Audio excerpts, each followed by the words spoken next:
What the US is doing now is not reform. It is rejecting the very system it created. In Singapore's case, we have an FTA with America. We impose zero tariffs on US imports, and we actually run a trade deficit with the US, meaning we buy more from them than they do from us. If the tariffs were truly reciprocal, and if they were meant to target only those with trade surpluses, then the tariff for Singapore should be zero. But still, we are being subjected to the 10% tariff. We are very disappointed by the US move, especially considering the deep and long-standing friendship between our two countries. These are not actions one does to a friend.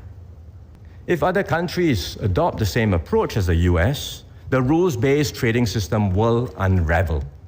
This will spell trouble for all nations, but smaller countries like Singapore will face greater pressures, because small countries have limited bargaining power in one-on-one bilateral negotiations.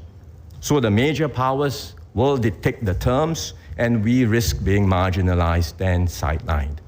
The likelihood of a full-blown global trade war is growing. Singapore has decided not to impose retaliatory tariffs. Doing so will only lead to increased cost for Singaporeans.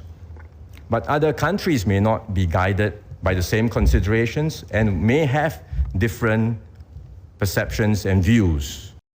What's troubling is not just the tariffs themselves, which are already damaging, but the fact that this new wave of protectionism is unpredictable and unstable. Protectionism is already bad. Unstable protectionism is even worse. In this new environment, Singapore must redouble our efforts to remain a key node in global flows and a trusted business hub.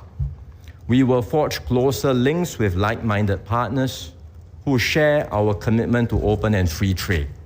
The US may have decided to turn protectionist, but the rest of the world does not have to follow the same path. We will identify other partners to join us and work around this to ensure resilience and maintain critical parts of the multilateral system while laying the foundations for a possible new and different global system that can be achievable later.